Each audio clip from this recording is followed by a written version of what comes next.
Ya, hari ini hari Jumat ya. Ini untuk Gamtin market update yang di hari Sabtu. Jadi Sabtunya kita bisa lebih ini ya, lebih ya buat weekendnya mungkin lebih panjang juga ya. Oke, nah sementara ini saya sudah share slide, udah ya. Oke, nah teman-teman bisa lihat ya dari slide-nya ini, chartnya indeks harga saham gabungan. Apa yang sedang kita lihat dari indeks harga saham gabungan? Dia sudah mulai turunnya juga cukup drastis ya. Nah, hal ini ya balik lagi pasti ya masalah Goto ya. Dan Goto kita lihat juga udah mulai menarik. Ini udah mulai menarik ya. Maksudnya dia nggak mau jatuh sendirian nih. Dia udah mulai menarik beberapa saham lain, yaitu ya pasti si itu ya investor-investornya dia pertama adalah soal Telkom. Ya, Telkom kita juga udah bisa mulai lihat bagaimana penurunan si Telkom lumayan ya. Kemarin bahkan sampai ARB terus udah sampai gap down ya. Ini Telkom. Ini yang kita lihat ya dari Telkom ya. Saya buang dulu ini. Nah, Telkom ya teman-teman bisa lihat kan. Ini udah seperti change of karakternya ya. Memang iya kalau teman-teman lihat di weekly, Telkom memang sudah terdeteksi adanya double top di sana ya. Kemudian terjadi penurunan. Jadi kalau plus hari ini ya penurunan di minggu ini adalah yang terbesar dari si Telkom. Dan ya gara-gara Goto juga, Telkom kan akhirnya di apa itu namanya diselidiki ya oleh KPK kan. Itu kan membuat pasarnya cukup aware lah ya bahwa oh kalau memang teknikalnya begini ya mungkin ya udah sekalian lah sentimen negatif itu bisa dipakai. Termasuk dalam hal ini adalah Astra International. Astra International juga sama ya. Walaupun memang manajemen Astra sudah mulai mempertimbangkan untuk keluar dari Astra kan. Ya kemarin bahkan kita masih nunggu ini nih sekitar 5.800 ini sampai sudah jebol. Nah, kalau dia udah posisi jebol begini dengan sentimen negatif seperti itu ya pasti kita hold. Ya, pasti kita hold semua posisi kita. Kenapa ya? Karena kalau sentimen ini belum akan berakhir, ya bagaimana kalau teman-teman masuk ke situ artinya teman-teman sedang mengambil resiko yang lebih besar kan? Kita udah tahu bahwa resikonya cukup besar di situ, tetapi teman-teman ngambil juga. Ya ini udah mulai menarik itu. Saya menemukan ada sekitar 5 saham gara-gara si Goto. Ya ini yang ketiga itu adalah saham BIRD. Itu juga sama sih sebenarnya BED-nya itu adalah sedang kita tungguin di 1.400-an kan. Ya ini BED ya. Kita mencoba ada di sekitar ini bukan 1.400-an tapi di berapa nih? 1.200-an malah. Kita cek ke weekly ya. Saya nih ya, posisi ini nih cukup menarik untuk si BED sebenarnya.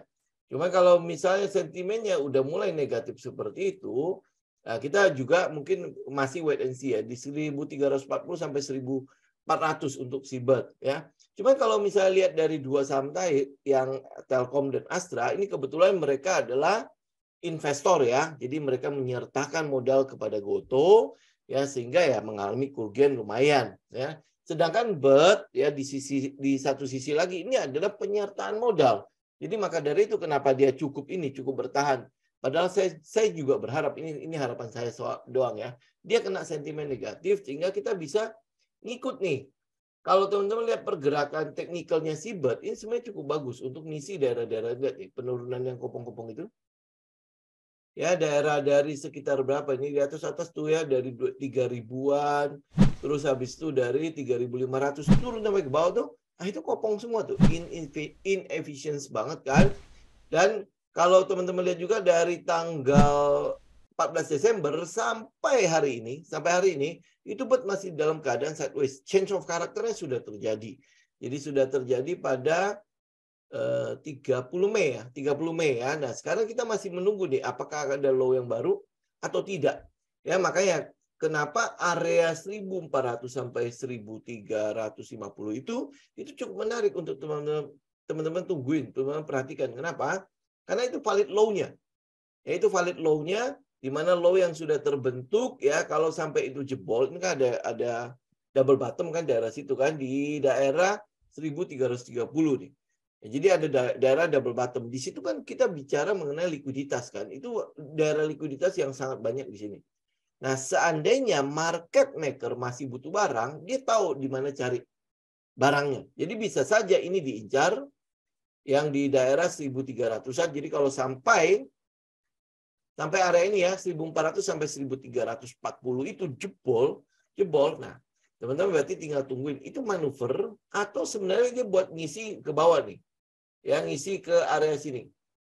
Mengisi ke area 1.150 sampai 1.200. Ini adalah daerah ekstrimnya ya. Ekstrim untuk pergerakan ya. Kalau teman-teman bagi area ini, area dari 1.100 sampai ke atas, sampai ke sekitar 2.000, maka daerah diskonnya kan di bawah ya. Ya kan? Saya bagiin ya, teman-teman ya. Teman-teman cek ya nih ya. Jadi daerah yang di bawah, di diskonnya kan di bawah nih. Yang kita tunggu itu kan sebenarnya di 1.320 itu kurang lebih area yang kita mau lah ya. Jadi udah di bawah diskon, ya seenggaknya sudah cukup murah. Nah, apakah dia akan turun sampai ke ekstrim? Ini untuk BAT. Ya, ini untuk BAT. Jadi teman-teman masih bisa perhatikan lah. Saya masih nunggu di sini, di sekitar 1.400. Ya, 1.400. Apakah ada peluang nggak dia cuman turun sampai ke situ? Atau market mencari likuiditas? Kalau dia mencari likuiditas atau mencari barang, maka daerah sini adalah likuiditas yang banyak sekali ini. Ya, ini banyak sekali. Kalau dia mencari barang, karena posisinya ini untuk BAT juga belum dalam keadaan belum sampai change of karakternya untuk turun ke bawah. Jadi ini belum gagal lah ya. Nah, tetapi kalau misalnya ini dia merasa udah cukup barang, ya paling cuma tunggu sentimen ini berlalu, kemudian naik. Tapi kalau dia butuh barang, berarti area ini teman-teman bisa perhatikan nih di area bawah. Itu akan lebih low risk ya, 1.200 sampai 1.150. Ini untuk BAT ya. Oke. Nah, saham satunya lagi, kebetulan kita nggak trading saham itu adalah LPPF. Ya, ini sama kayak BAT. Jadi si Gotoh itu melakukan penyertaan modal walaupun kecil ya, tapi sentimennya mungkin akan masuk ke arah situ. Dan kebetulan lagi ya saham ini dengan sentimen pasar cukup berlawanan ya. Di mana pasar ya mungkin karena udah masuk resesi, banyak PHK, ya dia bisa aja ada kita sebutnya switching lah ya, di mana orang-orang akan mengurangi konsumsinya. Ya, tetapi kalau teman-teman lihat ya teknikalnya memang kelihatannya seperti dia break trend ya. Cuman ya karena kita nggak trading di saham kayak gini ya, jadi ya kita mungkin tidak akan menaruh perhatian terlalu banyak ke saham LPPF. Jadi ya dengan kata lain ya teman-teman bisa lihat 4 saham tadi ya, Telkom, kemudian Astra International, kita lebih baik kita hold posisi nunggu sampai sentimen Gotoh ini berakhir. Tetapi ini teman-teman bisa perhatikan ya, karena penurunan dari kedua saham ini lebih ke arah sentimen, dibandingkan dengan fundamental. Ya, sentimennya apa? Sebenarnya ini adalah masalah di Gotoh karena mereka melakukan penyertaan modal di Gotoh lumayan, ya. Kemudian kerugian mereka juga lumayan, tapi dibandingkan dengan operasional yang berhasil mereka dapat, sebenarnya kerugian di Gotoh ya oke lah ya, itu mungkin risk dari bisnis ya, bisnis risk lah ya. Oke. Nah, kemudian kalau untuk BAT ini mungkin masih akan kita lihat ya, kita akan perhatikan area yang sedang saya lihat untuk saat ini adalah sekitar 1.400. Tapi kalau sampai market maker masih butuh barang, berarti area 1.400 sampai 1.350 tadi itu akan menjadi area likuiditas untuk mereka cari barang. Oke, nah kalau sampai itu jebol, berarti area yang kedua yang memang harus perhatikan adalah area ekstrimnya. Di daerah tadi berapa 1.200 sampai 1.150-an ya, itu untuk BAT. Sedangkan LPPF kita nggak lihat. Nah, satunya lagi itu juga kena adalah Toba. Ya, kemarin di YouTube juga ada yang nanya bagaimana dengan Toba. Ya, nah Toba ini juga udah kena sentimennya si Gotoh juga, dan prosesnya ini kan dia masih turun ya. Ya, ini kan masih dalam keadaan downtrend nih. Ini ya, proses yang di sini. Ini masih dalam keadaan downtrend. Ini belum ada perubahan trend sama sekali di Toba. Ini yang kita lihat. Jadi kalau sentimennya cukup negatif ke sana, ini mungkin karena sentimen adalah salah satu ownernya si Toba itu juga invest ke Gotoh. Ya, teman-teman tahu lah ownernya siapa. Dan itu tidak ada hubungannya sama Toba sebenarnya. Tapi keseret. Kenapa? Karena ownernya. Ya, karena ownernya. Nah, sedangkan untuk Tobanya sendiri secara teknikal itu memang dalam keadaan masih downtrend. Ini masih mencari low dulu. Kita belum tahu low yang sesungguhnya akan terbentuk di mana. Change of karakternya juga tadi sebenarnya udah terjadi gitu. Bisa lihat ini daily ya. Ini ada peluang terjadi break struktur ya, bos. Nah, di sini udah mulai ada peluang change of karakter. Ya, nah yang kita harapkan tadinya adalah pergerakannya dia bisa sideways dari sini. Dia bisa dalam keadaan sideways, jadi ada penumpukan barang atau mungkin sekarang kalau lihat dari posisi saat ini mungkin menjadi posisi redistribusi di sini, kemudian mungkin nanti akan ada penurunan lagi. Ini baru kita lihat secara teknikal ya untuk Toba ya. Apakah sentimen ini mungkin nanti market akan lebih rasional ya untuk melihat mana-mana saja yang harusnya kena imbas atau benar-benar cuma gototok yang kena imbasnya. Ya, nah, oke. Ya, ini baru sentimen untuk si gotonya. Makanya balik lagi ke komposit. Jadi teman-teman bisa lihat ya, kalau indeks harga saham gabungan mengalami penurunan karena sentimen tersebut, ya ini menjadi tidak terlalu heran ya. Karena dia menyeret dua big cap ya, Telkom, TLKM, di mana teman-teman tahu ya, Telkom sendiri kapitalisasi pasar di indeks harga saham gabungannya juga cukup besar ya. Kemudian ada Astra International. Nah, dua saham ini saja plus 3 plus Goto itu udah cukup bisa menyeret si indeks itu sampai turun hari ini 1% lebih.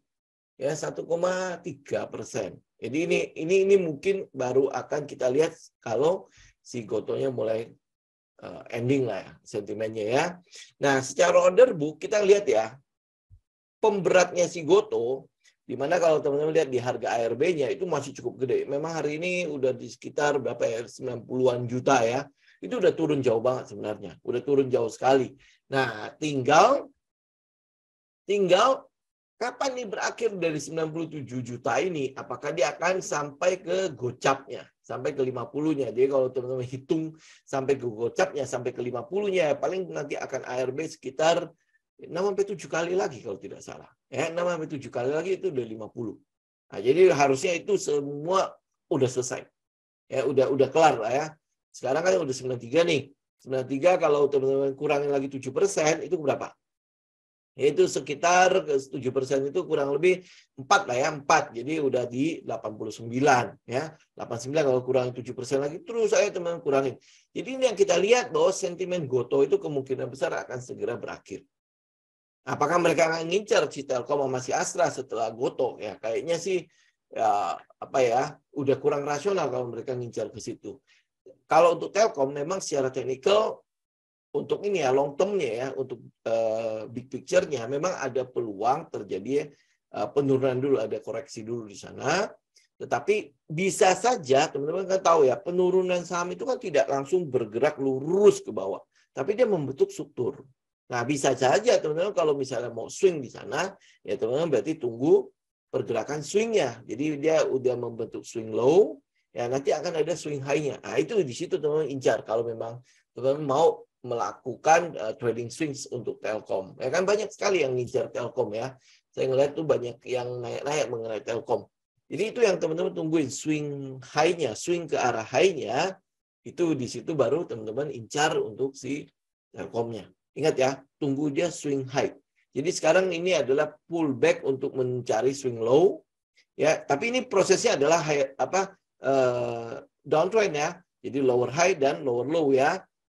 Nah, teman-teman jadi tungguin dia swing high, nah, baru teman-teman ngambil posisi lah dari situ. Tapi ingat kalau namanya dia udah dalam posisi downtrend, lu hanya untuk mencari swing high-nya, ya berarti risk reward ratio-nya jangan gede-gede. Paling ya ambillah 1/2.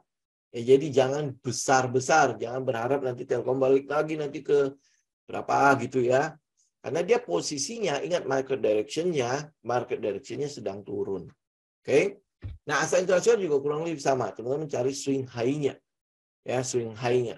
Oke. Baik, teman-teman, ini sebelumnya ini kemarin sih ya. Kemarin masih ada satu slide yang kalau misalnya teman-teman mau ambil psikologi trading, itu kurang lebih itu Dan saya mau itu dulu ya, ini kasih titipan dulu untuk kelas price action buat di 14 dan 15 Januari. Jadi ini adalah price action yang 2 hari kita akan lakukan secara online. Ya, early bird-nya teman-teman akan sampai tanggal 15 Desember. Ya, keterangan lebih lanjut teman-teman bisa itu ya, lihat di itu. Nanti di IG juga saya akan post ya untuk di mana teman-teman bisa tanya ke admin ya. Kemudian kalau di YouTube udah pasti ada ya, ada posisinya, teman-teman ada nomor handphonenya juga kita taruh di situ ya. Nah kalau enggak ya teman-teman di tele nanti ada Yuli, teman-teman bisa cari di situ. Oke. Nah beberapa hal yang mau saya bahas yang mungkin masih menjadi sering yang menjadi pertanyaan-pertanyaan teman-teman ya. Ini sebenarnya cukup banyak. Teman-teman harusnya tidak melakukan ini dalam trading. Oke. Misalnya contoh ya, ini ada satu ya, don't have unrealistic expectations ya. Misalnya contoh kayak kemarin tuh ngarapin Goto itu akan balik lagi dalam teori fear dan greedy. Nah, jangan sampai ini realistis nggak sih ekspektasi saya untuk hal kayak gitu. Nah, untuk mengukur realistis apa tidak, lu mesti lihat keadaan. Itu makanya kenapa ada namanya top to down analysis. Kalau di kita itu namanya TMA kan. Lu tahu trennya, lu tahu tujuannya, lu tahu marketnya sedang mau kemana. Ya, kemudian lu mesti ngelihat itu adalah momentumnya. Momentum yang sedang diciptakan itu ke atas atau ke bawah. Ya kan? Nah, sekarang kayak misalnya contoh kasus kayak Goto. Ya, kalau teman-teman kita taruh fear dan greedy teori di sana, itu realistis nggak buat kita? Ya kalau tidak realistis, ya lu jangan lakukan. Ya jangan lakukan. Bahkan di awal saja untuk saham-saham teknologi ini itu ya gimana ya? Ekspektasi untuk saham-saham teknologi ini itu terlalu besar di market. Saya nggak tahu ini apakah karena kita invest secara buta. Ya, invest secara buta, percaya secara buta, don't invest blindly ya on a free tips atau recommendations. Ya ini saya nggak tahu apakah teman-teman berekspektasi itu tidak realistis, kemudian lu invest pokoknya karena ini yang bicara ini adalah seseorang yang cukup disegani ya, cukup diapakan lah ya. Nah itu akhirnya membuat kita oke, gue percaya saja. Gitu. Padahal ekspektasinya itu nggak realistis. Itu dari satu sisi ya. Kalau kita makanya saya sering bicara kan, kalau technical ini untuk trading mau di saham mau di forex segala macam ya. Memang iya, kita semua itu kalau trader harus based on technical ya. Nah, kalau lu udah lihat seperti itu, ya lu lihat technicalnya juga mengatakan kepada lu seperti apa. Itu adalah kondisi di mana market ngasih tahu kita loh bahwa apakah ekspektasi kita itu realistis apa tidak. Kalau tidak, lu lebih baik jangan. Gitu. Itu setup kita, gitu ya. Jadi jangan sampai lu invest kepada sesuatu yang lu nggak melakukan riset lagi sampai udah pokoknya oke, gue buy aja. Ya, dan apalagi kalau misalnya ada yang berbicara mengenai lu boleh kalau namanya trading jangan sampai lu takut rugi. Betul. Trading itu jangan sampai takut rugi. Betul. Memang kerugian itu adalah bagian dari apa yang kita lakukan setiap hari. Tetapi lu mesti ingat ruginya seperti apa yang lu boleh lakukan. Ya, ruginya adalah rugi yang lu rencanakan. Jangan sampai lu tidak ada namanya titik stop loss. Gue nggak tahu kalau sampai lu trading tanpa titik stop loss, ya nggak punya ekspektasi kalau ini akan rugi, ya nggak berharap ya. Memang semua orang tidak berharap lah. Lu trading kalau bisa, gue masuk harus untung gitu kan. Semua orang berharap seperti itu. Nah harapan ini realistis nggak? Sesuai nggak dengan kenyataan yang ada? Kalau dia tidak sesuai, apa yang harus lakukan? Ya makanya kedepankan risk. Kedepankan risk. Apalagi kalau misalnya ya, ini makanya balik lagi ke sebuah sebuah tips yang tadi ya, don't invest blindly on a free tips. Ya tiba-tiba ada yang bicara ke kita, lu taruh stop loss, gila lu. Lu taruh stop loss, lu mau nanti satu truk uang pun lu mainkan itu hilang begitu saja. Nah, lu coba bayangkan kalau sampai tips itu lu pakai secara buta dan sampai hari ini lu ada di Goto. Nah, itu lu udah turun berapa? Udah turun 70% lebih dan lu nggak pakai stop loss. Ingat lu trader, bukan investor. Kalau lu investor, ya lu carilah. Ya lu cari aja posisi-posisi yang memang kita bilang ya, posisi-posisi yang memang lu punya uang segitu banyak. Kalau enggak, ya lebih baik jangan. Gitu ya. Berarti apa yang kita lakukan? Ya lu harus punya yang namanya risk dan money management. Kalau enggak ada, ya lebih baik jangan. Gitu ya. Itu poinnya ya. Jadi don't blindly invest ya on a free tips. Don't have an unrealistic expectations. Ya ini dua ini teman-teman harus lihat ya. Nah, habis itu yang lain tuh teman-teman baca sendiri lah ya. Tapi yang mungkin akan saya tekankan adalah don't take unnecessary risk. Ini adalah sebuah risiko yang sering kali kita pakai. Contoh kemarin kita tahu bahwa bank-bank kecil itu sedang mencari dana ya untuk menutupi modal intinya sekitar 3 triliun. Benar ya? 3 triliun kan? Nah, itu banyak sekali bank-bank yang tidak berhasil mencapai itu. Ini udah tinggal 1 bulan. Gimana cara lu mencarinya? Nah, itu adalah sebuah resiko yang sudah jelas-jelas terbuka. Ya, yang sudah jelas-jelas terbuka.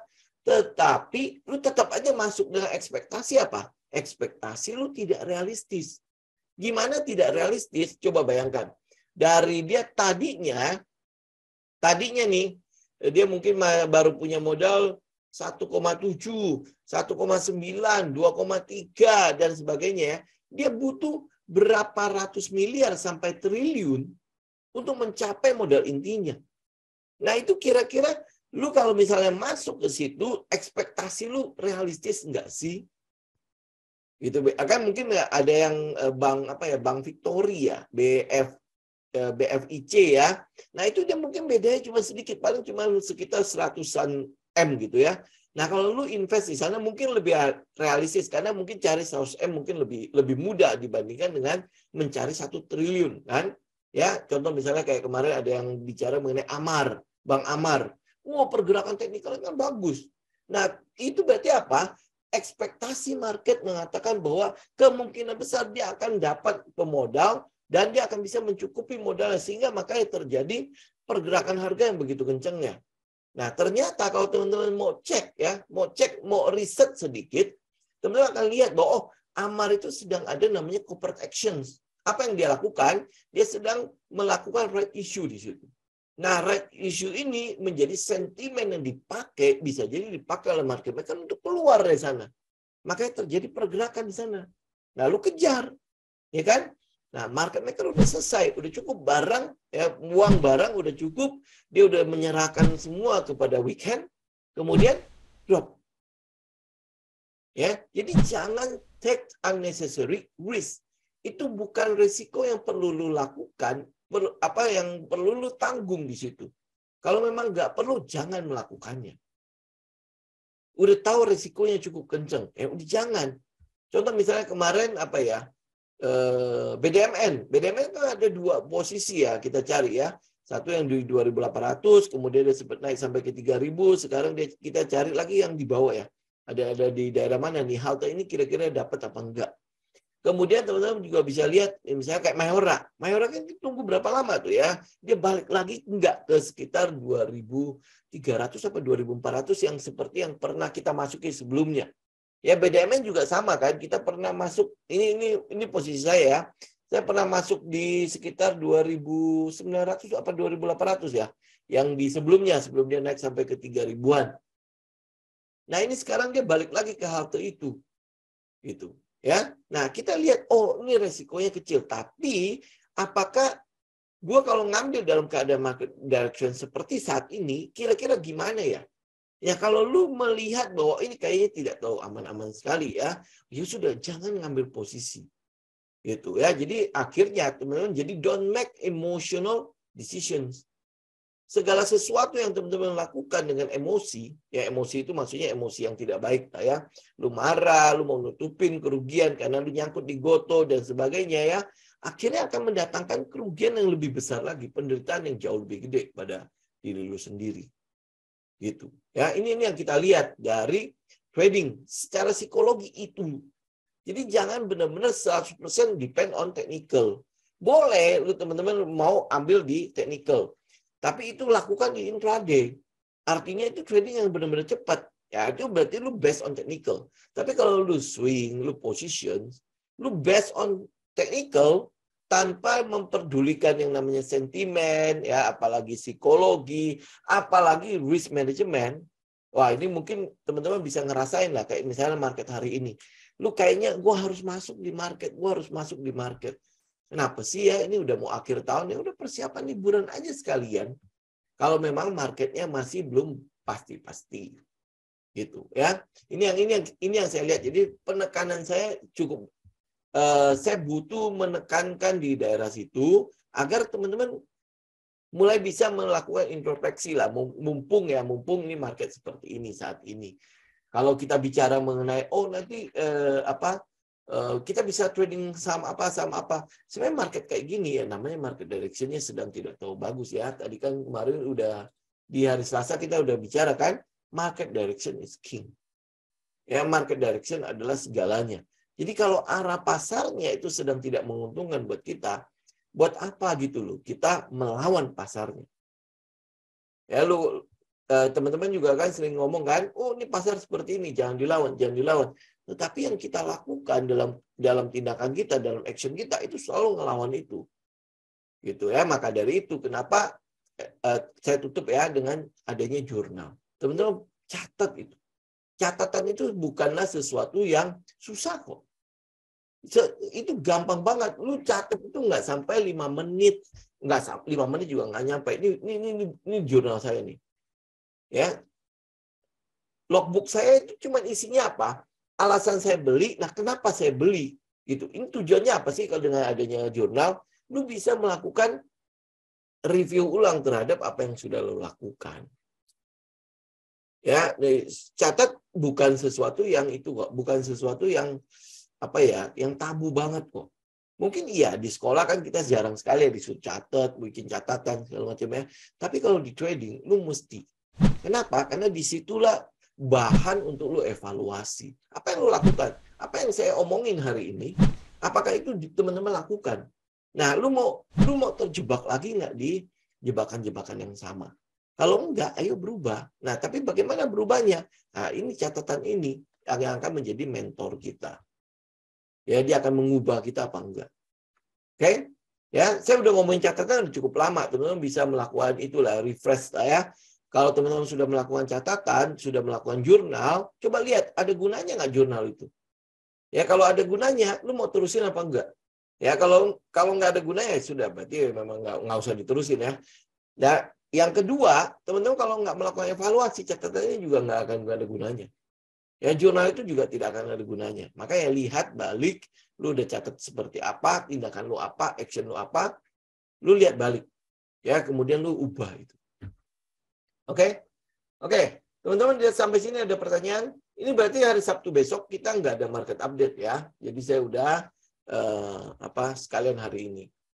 Nah ini kalau Harun mau bagi dividen, ya itu yang saya bilang tadi. Kalau udah ada namanya overprotection, kita cenderung hindari. Karena technical udah susah berfungsinya. Karena di situ permainan dari psikologi, dinaikin ya. Kenapa? Karena ada euforia, adanya dividen di sana. Ya nanti kalau dividennya udah lewat, nah terjadi kejatuhan di situ. Jadi lebih baik ya kayak ini. Ini yang saya bilang, resiko yang tidak perlu yang harus teman-teman cari. Gitu. Ya, resiko yang tidak perlu. Teman-teman tahu kan ya, habis bagi dividen gimana? Apakah saham itu bertahan atau terus naik? Berapa banyak yang saham yang bertahan dan terus naik? Hampir boleh bilang tidak ada. Ya, dan itu habis bagi dividen, look. Nah, makanya kalau lu catat nih, maka lu akan tahu bahwa kenapa gue menghindari kalau ada corporate actions. Karena selalu setelah call protection-nya selesai, setelah kita bilang tujuannya tercapai, habis itu ditinggalkan. Gitu. Kalau teman-teman lihat di ini ya, zaman-zaman milenial hari ini ya, atau yang lebay-lebay itu ya, pas lagi sayang-sayangnya dia tinggalin, wah itu hancur berantakan. Itu kayak gitu. Ini bukan ngomong itu, tapi beneran. Lu lihat ada pergerakan karena si Harum mau bagi dividen atau UNPR mau bagi dividen, lu kejar dong. Jadi kayak dividen hunter kan. Terus naik, begitu kumdet, lu nggak boleh jualan. Kalau lu jualan lu nggak akan dapat dividen kan. Tapi besoknya lu jual, dia ARB. Oh, itu kan udah lu cuma dapat dividen berapa, sahamnya akhirnya ARB atau sahamnya turunnya lebih gede daripada pendapatan lu dividen, buat apa? Gitu. Makanya kalau ada call protection udahlah. Itu udah salah satu yang kita hindarin banget. Karena emosi yang main di situ. Ya, jadi bukan based on logic, bukan based on technical. Gitu. Oke, ya. Jadi ya teman-teman kalau misalnya buat yang dividen hunter ya, ini sebenarnya ungkapan untuk mereka yang investor, bukan untuk trader. Kalau trader itu kita nggak kejar begituan, yang kita kejar adalah pergerakan harga. Ya, kalau harganya naik, itu yang kita mau, tapi udah di dalamnya. Bukan dikejar itu adalah, nanti bagi dividen ITMG berapa? Ya, tapi begitu dia turun, lu dapat berapa? Ya, kalau lu beli satu lot, berarti ya misalnya dia bagi dividen 11.000 nih. Lu beli satu lot, 11.000. Satu lot dapatnya 1,1 juta. Betul nggak? Lu beli satu lot ITMG berapa duit? 3 jutaan ya. 3 juta atau berapa ya? Lu dapat nih 1 juta. Ya, 1 juta itu berarti hampir 30% nih. Dia turun ARB berkali-kali, sama aja hilang. Nggak ada gunanya. Gitu. Ya, kecuali lu memang invest di sana. Invest ya ada dividen itu bonusnya kan. Gitu. Tapi kalau kita trader kita nggak lakukan itu. Ngejar dividen ya berapa kali saya yakin banget deh, teman-teman yang jadi dividen hunter itu kan bukan sekali 2 kali kan. Ya kan? Nah, lu lihatlah berapa kali lu berhasil dapat dividen plus dapat profitnya. Ya berapa kali lu lakukan itu? Ya kalau nggak ada ya udah. Gitu. Jangan diulangi lagi.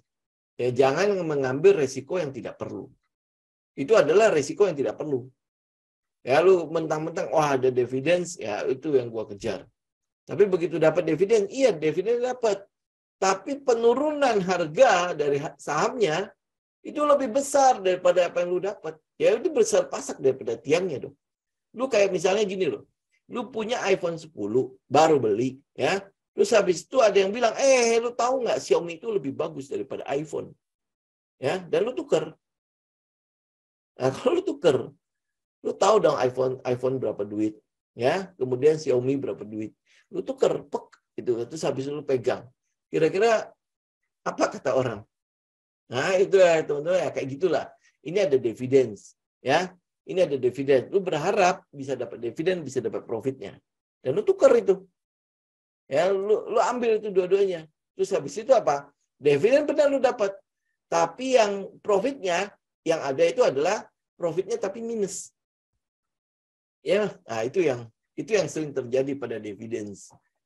Gitu. Makanya kenapa kita hindari. Oke? Sama lah call protection yang lain juga sama, right issue juga sama. Right issue kan tujuannya adalah bagaimana dia ngumpulin dana murah dari masyarakat kan. Ya, contoh kayak sekarang lah bank ya, BUMD badan usaha milik negara itu banyak yang cari dana murah di pasar. Nah, kalau dia cari dana murah, berapa duit yang bisa terkumpul dengan semua orang semua saham right issue. Nah, itu yang kita nggak mau juga gitu. Ya, oke? Saya pikir ini dulu ya teman-teman ya. Semoga bermanfaat ya. Buat IG tadi sempat putus, jadi teman-teman nanti bisa cek di YouTube lah ya. Karena saya bingung juga. Ya kalau udah biasanya kebiasaan habis hujan, internetnya tuh pasti kayak gitu lah. Tiba-tiba drop gitu kecepatannya. Ya, oke. Thank you semuanya sudah bergabung. Semoga bermanfaat ya. Semoga itu apa yang kita sampaikan hari ini boleh bermanfaat juga buat teman-teman ya. Oke, kita ketemu lagi di minggu depan ya, hari Selasa ya. Happy weekend semua.